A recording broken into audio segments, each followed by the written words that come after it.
My birthday on Wednesday, I guess I'll come to Albania. That was it. Like that. Like that. Yeah. And then you came back. You came together.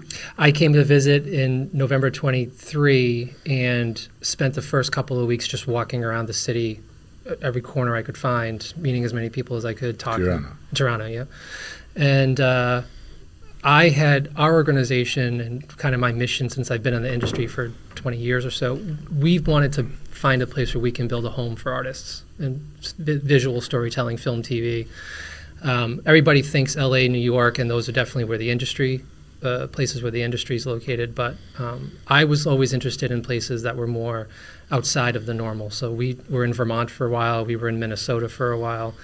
And so when she said, hey, come to Albania, I said, all right. And I got here and quickly realized the same thing she did, which is there's something really special happening here at this point in time. And in particular with the love and support of the arts and the vision of the arts as being a legitimate career path in an industry, that alone is something you don't find everywhere, especially everywhere in America. It's usually go get a real job or be an artist. You don't find many places that say you can have a real life being an artist. So that connected with me right away, and I said, all right, I'm going to throw both feet in the deep end here, and we're going to see where this thing goes. So we started holding wine nights and just inviting local filmmakers to come, and I just learned the status of the industry, the status of where things are at economically, what people want, what are they missing. I mean, we went through months and months of conversations with hundreds of people, finding out where are they at with their lives and their careers, what do they want, and almost to a person, everybody said, we want to be successful in our career, but we want to be doing it here. They said, but the industry needs molding. It's kind of just a little bit of this and a little bit of that right now. And to me, that was challenge accepted. Game on, let's go. Yeah. And we've been working ever since. And when you came in the beginning and you spent these 2 months, what happened these 2 months that made you kind of curious of what's going on? Nothing in particular. Really nothing in particular. You stayed in Tirana or you moved the in country? Tirana, in Bloku. Partially it was that I met Lydian Kula, who is a lovely human being and is in our industry. And so I got some bits and pieces of who is Albania, starting with Lydian. Lydian was my first who is Albania, aside from people that I had met in New York. I grew up in New York City. But it had to do with the energy. I'm sorry, I wish I could make it a concrete thing, but it wasn't. It was like the zeitgeist. You moved out of Tirana or just No, Tirana? I mean, I went to Doris and I did some day trips, but it was Tirana. It was people I passed in the street. It was the woman who gave me my burek for breakfast. It was the gentleman at the fruit stand. It was getting lost in the street and asking for directions. That was a lot of it. And then it was also starting to hear, because my focus is story. And I think that story is what can help change the world. It's when we share, and it's also when I get to hear how somebody else solved a problem that my brain starts to go, oh, and I think I'm a regular person. So, and the stories I started to hear that were Albanian fairy tales, folk tales, whatever, I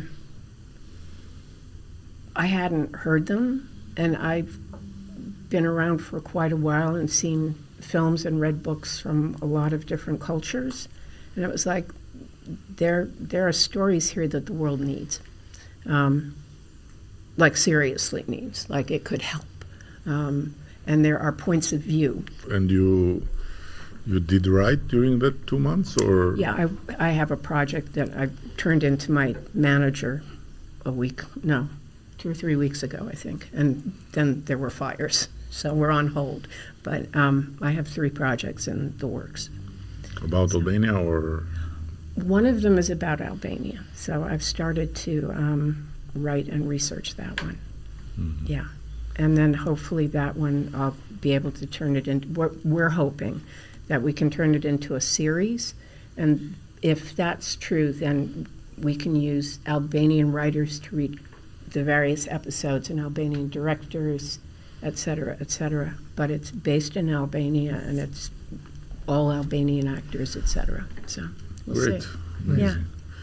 Yeah. And when you came in November, you stayed for 2 weeks, and I was here for about a month, but yeah. And then you made your mind that this was the place. That was it. Yeah, I went home for the Christmas break, and then said to my family, "Hey, I'm going back to Albania." And my dad was like, "What are you doing now?" Came back in January last year, and just got to work. So we started the kids classes, we started the writing classes, we started acting classes, started them in the living room. I mean, we didn't have an office, we didn't have a place. We just invited some people over, and we just started learning, what we know from our industry experience, what gaps can we fill, what do they already know? It was a two-way street. They were teaching us, we were teaching them. So it all started very organically. We started holding like cocktail parties for artists every few weeks at the place, and the community just started to grow and grow and grow.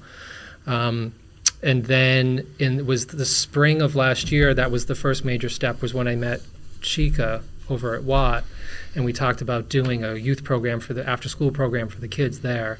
So that started in the fall last year. Yeah. And there was just so many things going on. But in the meantime, in the back of our minds, it was always, well, if we can find some solid footing here and get some institutional level, partners and support, like what's ended up happening, there's a real legitimate moment in our industry right now to bring a lot of people and also grow a lot of people organically that are here. It's just a special place at a special time, and our industry is going through such a change macroeconomically. The decentralization of technology, putting cameras in everybody's hands. Just because people have cameras in their hands now, they think they know how to tell the story. It's not true. And they're finding out after they try their 5th podcast or their 5th YouTube video, they're like, nobody's watching it. What's wrong? Or, it doesn't look right. Or why doesn't my YouTube series look like Mindhunter? Or all these things. And it's like, well, because there's an entire professional process behind making the things that you click through at night. But my heart has just been all in on this notion of having a home base for storytelling artists worldwide. Having a place that just stands up and says, we want you here, vaults Albania to the top of the list, because you go to London or New York or LA and any of these other places, and it's, put their foot on your neck because you're an artist. Oh yeah, go work at the restaurant, but while you're trying to be famous as an actor, right? Oh, that whole charade. So just you're home here.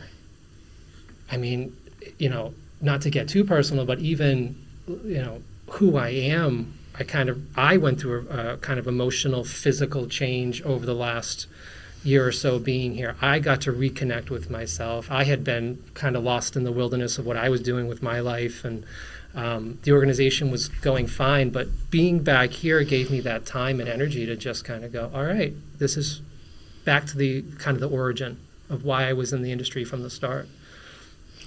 And now